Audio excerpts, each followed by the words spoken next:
ओम सच्चिदानंद रूपाय विश्वोत्पत्त्यादिहेतवे तापत्रय विनाशाय गोविंदाय नमो नमः। कृष्णाय वासुदेवाय हरये परमात्मने प्रणताक्लेशनाशाय गोविंदाय नमो नमः। नमस्कार, स्वागत है आपका आचार्य वाणी में। मैं आचार्य डॉक्टर विक्रमादित्य आपके साथ हूँ। आज का विषय हमारा है धनु राशि वालों के लिए ग्रहों का योगायोग किस प्रकार का रहेगा अगस्त के मध्यकाल में। बृहस्पति प्रधान आपकी राशि है और आपकी राशि के सम्मुख में बृहस्पति इस वक्त विराजमान है। और इस वक्त ग्रहों का योग देखें तो शुक्र भी साथ में उनके विराजमान है। दो परम शक्तिशाली बुद्धिमान ग्रह, ज्ञान के ग्रह एक साथ युति बना रहे हैं इस वक्त। लेकिन आपकी राशि के दृष्टिकोण से एक कष्ट इस वक्त ये चल रहा है कि जो जहाँ दो शुभ ग्रह युति बना रहे हैं वहाँ दो परम क्रूर ग्रह, एक पापी और एक क्रूर ग्रह भी आपस में एक दूसरे की तलवार लेकर सामने खड़े हैं। और वो आपके सुख पर, आपके वर्चस्व पर, आपके ऐश्वर्य पर, आपके कहीं ना कहीं सुखों पर कहीं ना कहीं कलंक लगाने को तैयार बैठे हैं। तो ऐसे में समझना पड़ेगा ग्रहों का खेल जो है, कहीं धूप कहीं छाँव जो चल रहा है, वो आपके लिए क्या खेल करने वाला है। तो धनु राशि वाले, विशेष तौर पर धनु राशि वालों के लिए खास तौर पर समझने की आवश्यकता है कि शनि महाराज इस वक्त ढैया जो बना रहे हैं आपके लिए, उसको संभाल के चलाने की ज़रूरत है। शनि पूरे 2 साल तक अभी ढैया में रहने वाले हैं, आपके ऊपर चलाने वाले हैं ढैया। तो ऐसे में एक खास योग बन रहा है इसी अगस्त के मध्यकाल में। एक छोटा सा उपाय है, उस ढैया के नेगेटिव प्रभाव से रक्षा कवच के तौर पर आपको वो उपाय दे सकता है। उसके शास्त्र में क्या वर्णन है वो भी हम आपको बताएंगे। लेकिन इस अगस्त के मध्यकाल में सूर्य परिवर्तन की तरफ जा रहे हैं और ये सूर्य का परिवर्तन भाग्य से बहुत ज़बरदस्त परिवर्तन करने की योग आपकी राशि में बनाता दिखाई दे रहा है। कैसे उस परिवर्तन से लाभ मिलेगा, क्या करने से लाभ मिलेगा, तो ध्यान रखते हुए समझ लीजिए। हर चीज़ को समझेंगे तो काम आपके लिए बहुत अच्छा रहेगा। बुध महाराज का परिवर्तन आपकी राशि के दृष्टिकोण से समझें, बहुत विशेष प्रभाव उत्पन्न करेगा। बुध इन दिनों आपकी राशि में बंधन योग बना रहे हैं, नए कुछ ना कुछ रास्ते देने के रास्ते आपके समक्ष उपस्थित कर रहे हैं। तो कैसे आप उसका लाभ ले सकते हैं वो सब चीज़ें हम आपको बताते हैं। सबसे पहले हम बात कर लेते हैं तिथि वाइज 11 तारीख की। 11 अगस्त जो है सोमवार का अवसर, द्वितीया तिथि विद्यमान है। और उस दिन बुध महाराज अपना परिवर्तन का दौर चलाते हुए वक्री से मार्गी हो रहे हैं, सीधे रास्ते पर आते दिखाई दे रहे हैं। अब ये सीधे रास्ते पर आकर बहुत तेज़ गति से आपके लिए कुछ रास्ते नए खुलते दिखाई दे रहे हैं। शुक्र भी बहुत जल्दी यहाँ विराजमान हो जाएंगे और उसके बाद 1 अगस्त के दौरान ही एक महालक्ष्मी योग बन के दिखाई देगा जो आपके लिए बहुत सुंदर होगा। ऐसे में कुछ खास उपाय यदि आप कर लें तो बहुत बढ़िया तरीके से इसमें परिवर्तन का बहुत अच्छा लाभ, पॉजिटिव रिजल्ट प्राप्त करने के योग बन सकते हैं। गौ पूजा, जितना गौ सेवा करेंगे इन दिनों, खासतौर पर गाय को पालक, गाय को हरा चारा, मंदिर में देवस्थल में जाकर विशेष तौर पर आपको क्या करना है, वहाँ पर आप जो रेशमी वस्त्र है वो भगवान को अर्पित करने का प्रयास करें। ये 2-3 उपाय हैं, ये लगातार करते हैं, प्रयास कीजिए। ये लॉटरी खोलने का योग बना सकती है आपकी राशि के दृष्टिकोण से। गज कीर्ति योग आपकी राशि में बनाए हुआ है इस समय, और जो आपके लिए कई पॉजिटिव रिजल्ट्स लाने के अच्छे योग बनाता दिखाई दे रहा है। तो इसका आप लाभ लेने का पूरी तरह प्रयास करें। पराक्रम अद्भुत रहेगा आपका, उस पराक्रम के बल पर आप काम करने का प्रयास करें। लेकिन शनि की ढैया जो आपकी राशि में चल रही है उसका उपाय बहुत ज़रूरी है आपके लिए करना। शनि के स्तोत्र का पाठ करते रहे तो बहुत ज़रूरी, नहीं तो कभी कभी शनि झटका देता रहेगा। सब कुछ बढ़िया होते हुए भी अननेसरी के झटके शनि महाराज मारते रहेंगे। 12 तारीख मंगलवार का अवसर, साधारण मंगल नहीं है इस बार, ये बहुत विशेष मंगल लेकर आया है योग इस बार। कारण है कि मंगल जो है वो उदय जो हो रहा है वो तिथि तो तृतीया में हो रहा है, लेकिन चतुर्थी का योग बनने के कारण से मंगल गणेश चतुर्थी का व्रत तो बन ही गया, लेकिन साथ साथ इस दिन बन गया अंगारक चतुर्थी का योग।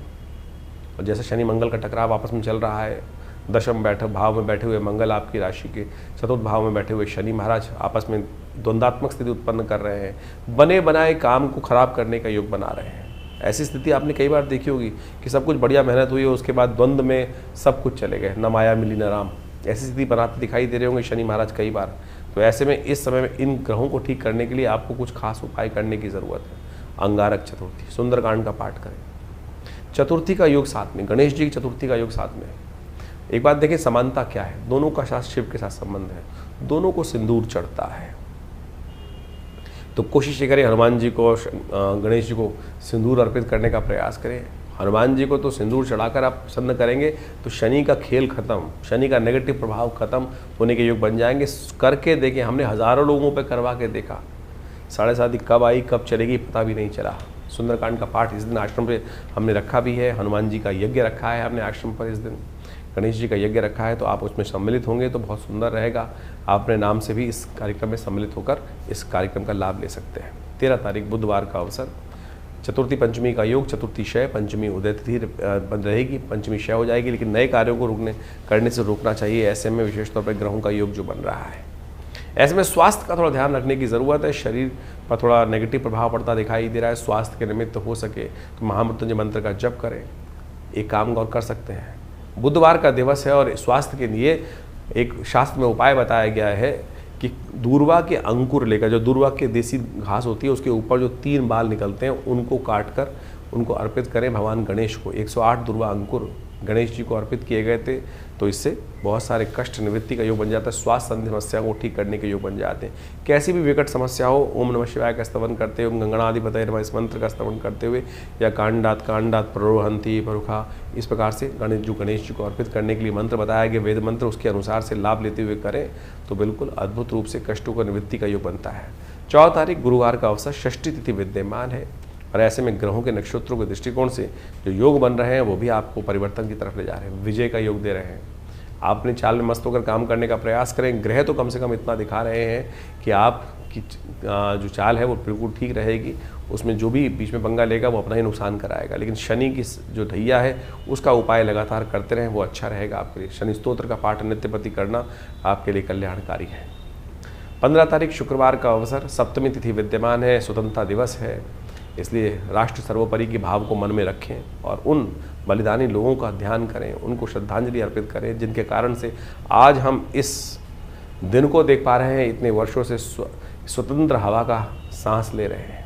तो कोशिश ये करें, जो भाव रखा गया है राष्ट्र सर्वोपरि, उसका कार्य अवश्य करना चाहिए। सोचना चाहिए हम राष्ट्र के लिए क्या कर रहे हैं। आपकी राशि के दृष्टिकोण से क्या कुछ योग बन रहे हैं वो भी आप समझ लीजिए। आपकी राशि के दृष्टिकोण से जो समय है वो आपके लिए कई मामलों में अनुकूल दिखाई देता है। बुद्धि को आपको थोड़ा बैलेंस रखते हुए कार्य करना चाहिए। इन दिनों ग्रह आपके लिए जिस प्रकार के योग बना रहे हैं, स्वरूप तो अच्छा दिखाई दे रहा है, लेकिन कई बार ऐसी समस्याएं उत्पन्न हो सकती हैं कि बिना बुलाए बरसात आपके सिर पर पड़ सकती है, मुसीबत सिर पर पड़ सकती है। तो यही बरसात आपको लाभ भी दे सकती है। जब कोई बारिश हो ना तो एक बार अवश्य थोड़ा बारिश में घूम लिया कीजिए, या ये नहीं कि बारिश में भीग जाएं, थोड़ा सा बारिश का पानी लेकर अपने सिर पे डाल लेंगे तो कहीं ना कहीं आपके ग्रह का उपचार होता रहेगा। ये देव उपाय है, इसको अवश्य ध्यान देने की ज़रूरत, टोटका है, इसको अवश्य इनकॉर्पोरेट करने का प्रयास कीजिए, अच्छा रहेगा, आपके लिए परिवर्तन का योग बनाता रहेगा। 16 तारीख का दिन जन्माष्टमी का दिवस है, सुंदर दिवस है। इस बार शनिवार की जन्माष्टमी पड़ रही है। जैसे शनि का संबंध कई ग्रहों के साथ है, कई चीज़ों के साथ है, तो कृष्ण भगवान के साथ भी शनि का अद्भुत संबंध है। और इस बार शनि आपकी राशि के दृष्टिकोण से देखें तो शनि बहुत पंगे ले रहे हैं आपसे, और बाई चांस शनि महाराज के दिन ही जन्माष्टमी पड़ गई है। और भगवान कृष्ण ने शनि पर अद्भुत कृपा की थी। जब शनि रुदन करते हुए भगवान के समक्ष आए कि उनको कहीं स्थान नहीं दिया जाता, तो भगवान ने उनको अपने ही ब्रजमंडल में स्थित कराया, कोकिला वन में उनको स्थान दिया। और कहा जाता है कि जो शनिवार के दिन वहाँ उनको तेल अर्पित करता है शनि को, उनके समस्त कष्ट निवृत्ति के योग बन जाते हैं। इस बार जन्माष्टमी कोई भेद नहीं है। आपकी राशि के दृष्टिकोण से कौन सा खास उपाय करना है वो हम बताएंगे, पहले जन्माष्टमी का महत्व समझें। 16 अगस्त को इस बार जन्माष्टमी का सुंदर योग बन रहा है, और जन्माष्टमी का योग ग्रहों के दृष्टिकोण से इस बार सबके लिए, स्मार्ट वैष्णव सब लोग शनिवार को कोई मतभेद नहीं रहेगा। आमतौर पे बहुत सारे मतानुसार कई बार मतभेद उत्पन्न हो जाते हैं कि हम हमारे आचार्यों के अनुसार से इस योग में माना जाए, इस योग में माना जाए। लेकिन इस बार यदि पंचांग को देखा जाए तो बहुत सारे द्वंद्वों को करने की ज़रूरत ही नहीं है। अष्टमी उदया तिथि के रूप में विराजमान है 16 तारीख को, और उसके साथ साथ सुबह रात्रि के समय जिस वक्त भगवान का जन्म माना जाता है उस समय वृषभ लग्न भी उपस्थित हो ही जाएगी, और साथ साथ चंद्रमा भी विशेष तौर पर यदि देखा जाए तो वृषभ राशि में ही उस दिन उच्च के विराजमान होकर रहेंगे।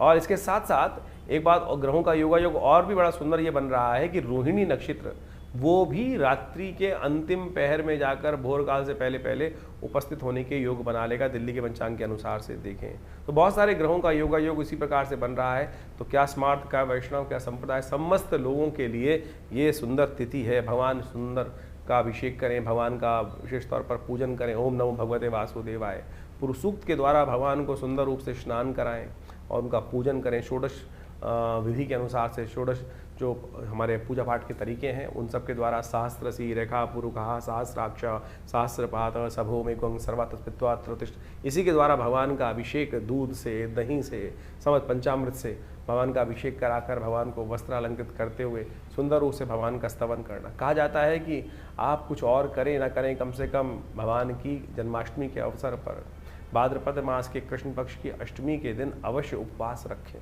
उपवास रख के भगवान का सुंदर रूप से संकीर्तन करें, पूजन करें, भगवान का अभिषेक करें, हरिनाम का संकीर्तन करें, और केवल इसी से आपके अनेक जन्मों के कष्ट जो हैं वो कट जाते हैं। उपवास रखिए। उपवास का मतलब केवल भूख हड़ताल नहीं होता है। आजकल बहुत सारी समस्याएं क्या हो गई, उपवास लोग करने की जहाँ बात की जाती है तो खाना पीना छोड़कर बैठ जाते हैं। उपवास का मतलब कतई भूख हड़ताल नहीं है। व्रत का मतलब कुछ और है। व्रत का मतलब तो विशेष तौर पर कुछ लोगों ने ऐसा बना दिया कि भैया आज भोजन नहीं करेंगे। मुझे वो बताइए, मैं सीधी तरह से, उपवास करनी बहुत अच्छी, व्रत करना एक बहुत बढ़िया सिद्धांत है। खाना भी ना खाएं तो ठीक है, विश्राम मिलना चाहिए। लेकिन एक बात, छोटी सी बात समझने की आवश्यकता है। आपका बच्चा यदि सुबह से लेकर शाम तक कोई बात कर रहा हो, आप ये चाहिए, पिताजी ये चाहिए, माताजी ये चाहिए, और सुबह से लेकर दोपहर तक, रात तक खाना ना खाए, तो मुझे एक बार बताएं, क्या माता पिता प्रसन्न होंगे? या माता पिता विशेष तौर पर उनका खून नहीं चलेगा कि बच्चा खाना नहीं खा रहा है, और भगवान आपके माँ बाप प्रसन्नता से अपने जीवन यापन कर पाएंगे? नहीं कर पाएंगे। तो शास्त्र में कुछ भ्रांतियां उत्पन्न हो गई हैं। लोगों ने भूख हड़ताल को व्रत मान लिया है। व्रत का वास्तविक अर्थ जो है वो है उपवास। वास का मतलब है रहना, उप यानी जहां से हो, जहां रह रहे हो वहां से हटने का प्रयास करो, कहीं और वास करो, वहां से अपने आप को उठाओ और प्रभु के सानिध्य में जाकर वास करने का प्रयास करो। शांति से प्रभु का स्मरण करो, सात्विकता के साथ रहो, प्रभु के श्री चरणों में निवास करो, तब तो व्रत हुआ, तभी तब तो उपवास हुआ। नहीं तो केवल भूख हड़ताल हुई, नहीं तो जिद हो गई।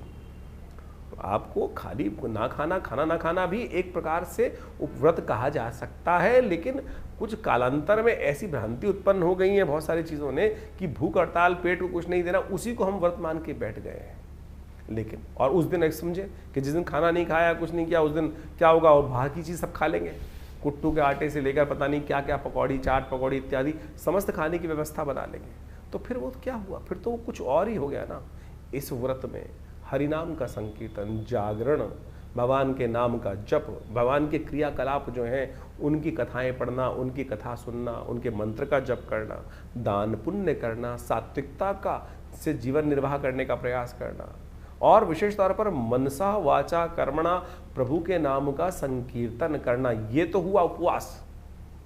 तो अब आप देख लीजिए आप क्या कर रहे हैं। तो परमात्मा की कृपा प्राप्त करने के लिए फिर कहते हैं लोग संकट नहीं हरे, कष्ट नहीं हरे। तो ऐसे में कष्ट कहाँ हरेंगे? तो इसलिए इस बात को समझें कि इस जन्माष्टमी पर हम भगवान का षोडशोपचार पूजन करें। हमने विवेकानंद योगाश्रम में इस दिन विशेष भगवान का पूजन रखा है शाम के समय, जो करीब करीब यज्ञ के साथ आरंभ होगा और भगवान के पूजन के साथ सुंदर व्यवस्था बनेगी। भगवान को विशेष तौर पर षोडशोपचार पूजन कर कर उनका विभिन्न प्रकार से, विभिन्न औषधियों से उनका अभिषेक रहेगा, भगवान का पूजन रहेगा, भगवान के नाम का संकीर्तन रहेगा, कीर्तन पूजा पाठ सबकी व्यवस्था है। आप अवश्य भगवान के नाम के संकीर्तन में उस दिन पधारें आश्रम पे, विवेकानंद योग आश्रम में। प्रभु की कृपा से सुंदर कल्याण का अवसर बनेगा। भगवान के नाम का संकीर्तन कर कर हमारे इस आश्रम पे, जिसमें पिछले करीब आप मान के चलें 50-60 सालों से नित्यप्रति 8 घंटे यज्ञ होता है। माँ भगवती का सुंदर शिव विग्रह, इस दिन भगवती दुर्गा का भी प्राकट्य उत्सव है। आप महामाया जी का भी प्राकट्य उत्सव माना जाता है, जो भगवान कृष्ण के साथ ही उत्पन्न हुई थी। भगवती दुर्गा की उपासना इस दिन विशेष तौर पर की जानी चाहिए, और भगवती दुर्गा के साथ साथ भगवान कृष्ण की सुंदर उपासना कर कर इस संसार में शांति स्थापित करने के लिए, कष्टों को निवारण करने के लिए, बिना भगवती की, बिना शक्ति की उपासना किए बिना भगवान की कृपा नहीं होती। तो इसलिए सुंदर रूप से आप अपने कार्यक्रमों में, यज्ञ में सम्मिलित हों। भगवान के नाम के संकीर्तन में हम विशेष रूप से कार्यक्रम रख रहे हैं, तो आप अवश्य अपना स्थान आरक्षित कर कर इस कार्यक्रम में सम्मिलित हो सकते हैं। तो धनु राशि वालों, जन्माष्टमी का सुंदर पर्व है, और इस जन्माष्टमी पर कोशिश करें आप विशेष तौर पर भगवान का सुंदर स्तवन करें। आपकी राशि के दृष्टिकोण से पीले वस्त्र भगवान को अर्पित करें, और गुड़ से बनी हुई जो मिठाइयाँ हैं, वैसी मिठाई नहीं, आपकी राशि के दृष्टिकोण से देखें, गुड़ और जो आपकी राशि के दृष्टिकोण से आपके सबसे श्रेष्ठ है, ऐसी मिठाई नहीं बनती। मगज के साथ बनी हुई, केसर के साथ बनी हुई जो मिठाई है वो आपके बहुत सारे स्वास्थ्य लाभ, कष्ट ग्रहों के निवारण करने का योग बनाएगी। पीले वस्त्र, भगवान को सुंदर रूप से केसर युक्त जल से, केसर युक्त पंचामृत से स्नान कराएं, वो चरणामृत ग्रहण करें। पुरुष सूक्त का पाठ करते हुए सहस्रसी रेखा पुरुषा सहस्राक्ष सहस्रपात सभो मेघं सर्वत पित्वा तिष्ठदशांगुलम माँ पुरुष ए वेद गं सर्वम यदूतम यच भाव्यम। ये भगवान का रुद्र जो पुरुष सूक्त है, इसका पाठ करते हुए भगवान का सुंदर स्तवन करते हुए आप इस चीज़ को देखें। हमने जन्माष्टमी के दिन सुंदर एक व्यवस्था बनाई है कि भगवान का सुंदर पाठ रहेगा आश्रम पर, सुंदर का ये विशेष तौर पर भगवान के सुंदर कीर्तन रहेंगे और समस्त हर घर में लड्डू गोपाल होते हैं।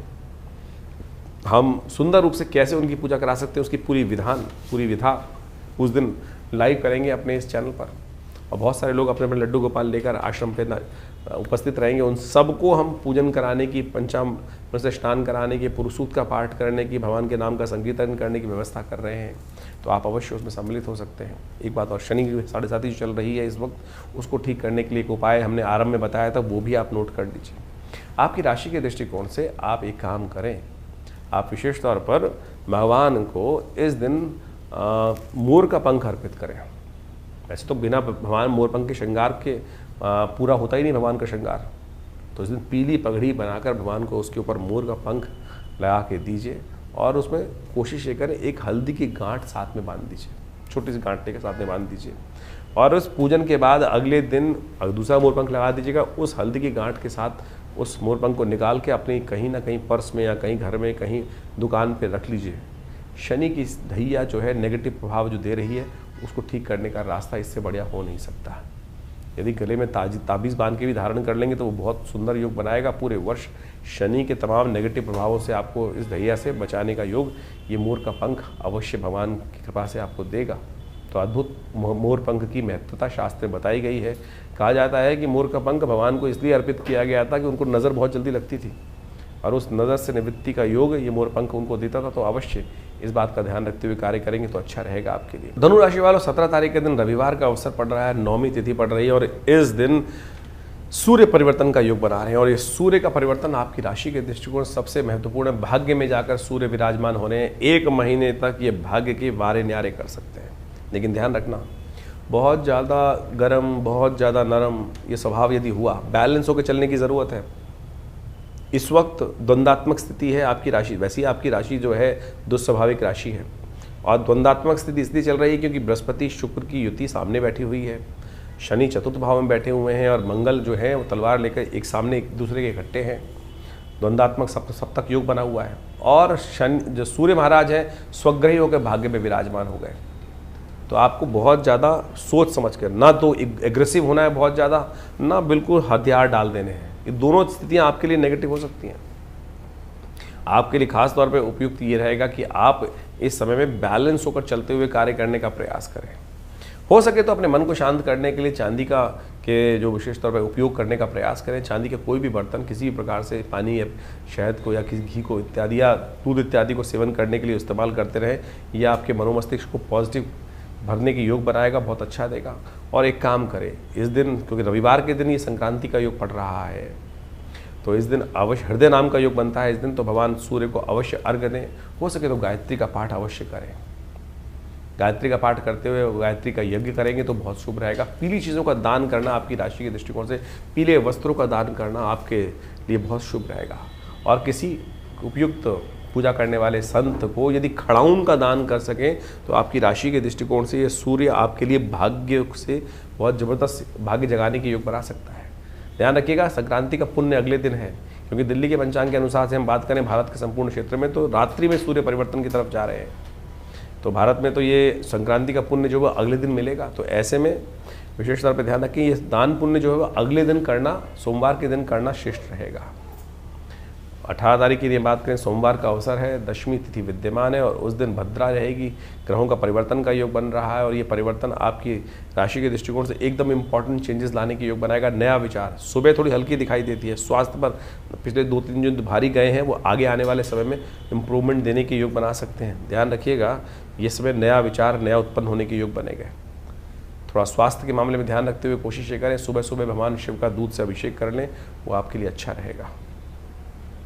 19 तारीख मंगलवार का अवसर, एकादशी तिथि विद्यमान है और इस दिन अजा एकादशी का योग बन रहा है। अजा एकादशी यानी पूर्व जन्मों में किए हुए कुछ गलत कार्यों से निवृत्ति भी हो जाती है इस दिन। ग्रहों के दृष्टिकोण से गजकेसरी योग बनकर तैयार है। बृहस्पति के साथ चंद्रमा विराजमान हो गए हैं। एक नया उत्साह, नया विचार आपके जीवन में आता दिखाई दे रहा है, उसका लाभ लें। जो विचार मन में आए उसको पॉजिटिवली सोचने की ज़रूरत है। मन और बुद्धि दोनों एक साथ होकर कार्य करने के लिए तैयार हो रही है। तो इस समय बहुत सुंदर योग बना हुआ है आपकी राशि के दृष्टिकोण से। तो कोशिश ये करें, थोड़ा सा एक काम करें, पीली चीज़ों का दान करके आपके लिए कार्य करना बहुत अच्छा रहेगा। हनुमान जी का सुंदर पूजन करें। अजा एकादशी है तो विष्णु सहस्त्र नाम का जो पाठ करता है, इस दिन व्रत रखता है, भगवान की कृपा से उसके पूर्व जन्म में भी कोई दोष हो गया हो तो उससे निवृत्ति हो जाती है। 20 तारीख बुधवार का अवसर, द्वादशी तिथि विद्यमान है त्रयोदशी के साथ में, तो प्रदोष का योग बन गया, बुध प्रदोष। ऐसे में ग्रहों का योगायोग परिवर्तन की तरफ जाएगा, लेकिन आपके लिए तो दिन करीब 60% 70% अच्छे रिजल्ट लाने की तैयारी कर ही रहा है। बस शनि को मनाते चलिए, वो आप सब शुभ योग पाता रहेंगे आपके लिए। तो ऐसे में शनि के दोषों को दूर करने के लिए गोवत्स द्वादशी के दिन कहा जाता है कि विशेष तौर पर एक काम करना चाहिए। गाय के बछड़े को पूजन करने के बाद गुड़ खिलाना चाहिए और आपकी राशि से संबंध भी रखता है, तो ये गुड़ खिलाना आपके लिए बहुत शुभ रहेगा। साथ साथ बुध प्रदोष है। बुध महाराज आपकी राशि में जिस प्रकार से अब एक योग बनाने तैयार हो गए हैं, महालक्ष्मी योग बनकर तैयार है, शुक्र के साथ बिल्कुल आने को तैयार बैठे हैं और साथ साथ उस दिन आपकी राशि के दृष्टिकोण चंद्रमा और बुध एक साथ विराजमान होने के योग भी बनाएंगे। तो ऐसे में शाम के समय हो सके तो बिल्वपत्र भगवान को अर्पित करें और हो सके तो बिल्वपत्र के द्वारा ओम नमः शिवाय का पाठ करते हुए जितनी आपकी आयु है उतने बिल्वपत्र भगवान को अर्पित करें। शास्त्र कहता है अखंडैव बिल्वपत्रैच पूजये शिव शंकरम कोटि कन्या महादानम बिल्वपत्रम शिवार्पणम। तो ग्रहों का योग आपने समझा। इस वक्त भाद्रपद का महीना चल रहा है और भाद्रपद के महीने में जो ग्रहों का योग परिवर्तन का योग बनाएगा वो तो आपके समक्ष ही है, लेकिन एक विशेष योग बन रहा है कि इस भाद्रपद में 5 रविवार का योग बन रहा है और इस बार राजा भी सूर्य ही हैं, पूरे जो विश्व के राजा है, संवत के राजा हैं। और उसके दृष्टिकोण से यदि ग्रहण प्रभाव देखा जाए तो इस बार पूरे विश्व में अच्छी खासी वृष्टि के योग बन रहे हैं और वो इतनी ज़्यादा हो गई है, कई जगह लोग परेशान भी हो गए, त्रस्त भी हो गए हैं। और इस बार 5 रविवार का योग भाद्रपद में जो दिखा रहा है वो वास्तविक तौर पर एक बात को भी इंगित करता है कि जो इस वक्त भयावह पूरे विश्व में पानी की त्रासदी चल रही है, अतिवृष्टि होने के योग बन गए हैं, उससे कहीं ना कहीं अब कुछ ना कुछ रास्ता, बचाव का रास्ता बनता भी दिखाई देगा। लेकिन ये कहीं ना कहीं प्रकार से जो भाद्रपद महीने में यदि 5 रविवार पड़ जाए तो एक बात कही जाती है, युद्ध की आशंका, युद्ध की अफवाहें, कहीं ना कहीं मतभेद बहुत ज़्यादा कहीं ना कहीं संसार में बढ़ जाते हैं और कहीं ना कहीं आपस में मनभेद भी होने लगते हैं। इस वक्त विश्व में जिस प्रकार से जो योगायोग बन रहा है वो कहीं ना कहीं आपदाओं का संकेत भी देता दिखाई दे रहा है। और ऐसे में जो अन्न इत्यादि के संबंध में जो कार्य करते हैं उनको भी थोड़ा सावधान रहना चाहिए। तेजी का माहौल बनता दिखाई दे रहा है। विभिन्न अन्न के क्षेत्र जितने भी हैं, खाद्य पदार्थ जितने हैं, गेहूँ इत्यादि, चावल इत्यादि और बहुत सारी और भी जितनी चीज़ें हैं, उन सब में कहीं ना कहीं जो अतिवृष्टि के कारण से जो योग बनते दिखाई दे रहे हैं वो कहीं ना कहीं महंगाई को बढ़ाने की तरफ योग बनाते दिखाई दे रहे हैं। ऐसे में आपकी राशि के दृष्टिकोण से जो योग बन रहे हैं वो आपने अच्छे समझें। ग्रहों के प्रभाव को जितने जल्दी हम समझ लें और उसके अनुसार से अपने जीवन में सही रास्ता पकड़ लें, ये ज्योतिष का चमत्कारिक प्रभाव है। देखिए, जो सूर्य है वो हर एक स्थिति में एक सही निकलता है, लेकिन हर व्यक्ति पर उसका प्रभाव अलग अलग होता है। ग्रहों का ये परिवर्तन जो योग बनाते हैं, इन सब का प्रभाव सूक्ष्म दृष्टिकोण से हर व्यक्ति को समझ में आना चाहिए। ज्योतिष के दृष्टिकोण से बड़ा सूक्ष्म अन्वेषण है। आपकी जन्मपत्री, आपका जो भाग्य है वो हर व्यक्ति का अलग है। कहीं ना कहीं उस भाग्य पर किस प्रकार का योग बनेगा, ग्रहों का परिवर्तन क्या प्रभाव डालेगा, हर व्यक्ति पर अलग प्रभाव डालता है। एक ही क्षेत्र में रहने वाले, एक ही घर में रहने वाले, यदि हम देखें कि क्या परिवर्तन एक जैसा ही होगा सबके लिए, नहीं, बिल्कुल नहीं होगा। किसी के लिए अच्छा, किसी के खराब। एक ही घर में रहने वाले जो 8, 5, 6 जातक हैं, उन सब पर भी ग्रहों का प्रभाव अलग अलग होता है। तो ऐसे में उस परिवर्तन का प्रभाव आपके ऊपर क्या हो रहा है, राशि के दृष्टिकोण से तो आप समझ ही रहे हैं, लेकिन आपकी जन्मपत्री, आपका जन्म समय, आपका भाग्य बिल्कुल बहुत सारी चीज़ों को बताने में रास्ता बता सकता है। तो ज्योतिष विज्ञान बड़ी सूक्ष्म दृष्टिकोण से देखने की चीज़ें हैं और हम बहुत सारी चीज़ों को समझने का प्रयास करते हैं। बड़ा शोध संस्थान चलाते हैं पिछले करीब 50 सालों में। ज्योतिष के संबंध में, अध्यात्म के संबंध में, भारतीय योग विज्ञान के संबंध में हमारे आश्रम में बहुत सारी रिसर्च, बहुत सारा अनुसंधान शोध किया गया। 50 से ऊपर पुस्तकें प्रकाशित की गई हैं। सदगुरु आचार्य श्री केशव देव जी के महाराज के सानिध्य में रहकर हमने बहुत सारे विभिन्न भारत की पराविद्याओं के ऊपर कार्य किया, चाहे वो मंत्र विज्ञान है, चाहे वो यज्ञ विज्ञान है, चाहे वो कर्मकांड है, योग की सहस्त्रों शाखाएं हैं और उन सब के ऊपर मुद्रा विज्ञान इत्यादि बहुत सारे अलग अलग विषयों के ऊपर बहुत सारा शोध अनुसंधान करके चीज़ों को समझने का हमने प्रयास किया। और आप समझें, ज्योतिष एक ऐसा विषय है कि जिसके द्वारा आप बहुत सारे कार्यों का निदान भी कर सकते हैं, डायग्नोज कर सकते हैं। बीमारियों के संबंध में भी आयुर्वेद के साथ साथ ज्योतिष को साथ साथ चलाया गया था।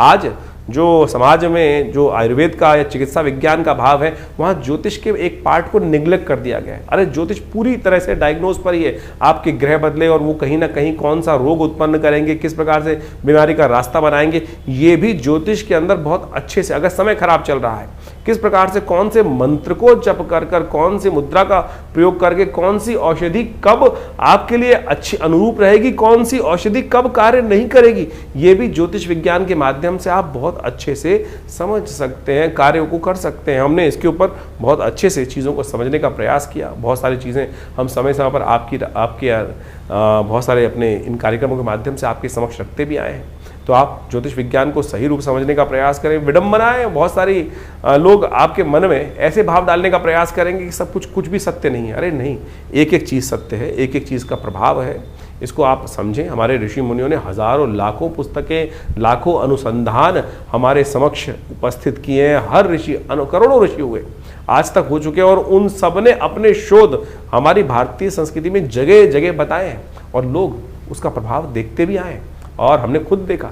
बहुत सारे महामृत्युंजय मंत्र इत्यादि, बहुत सारे अनुष्ठान जो समय समय पर करते हैं, उनका प्रभाव बहुत प्रत्यक्ष रूप से होता है। चाहे वो जीवन के स्वास्थ्य संबंधी समस्याएं, चाहे वो जीवन की किसी भी पहलू से संबंधित समस्याएं, उसका निदान करने के लिए विभिन्न मंत्रों के माध्यम से, विभिन्न उपायों के माध्यम से, चाहे वो रत्न है, चाहे वो विभिन्न उपाय हैं, चाहे वो दान है, चाहे वो पुण्य है, चाहे वो औषधि है, चाहे वो ध्यान है, इन सबको मार्ग अपना सकते हैं। और तो और मुद्राएं तो अपने आप में चमत्कारिक प्रभाव दिखाती हैं।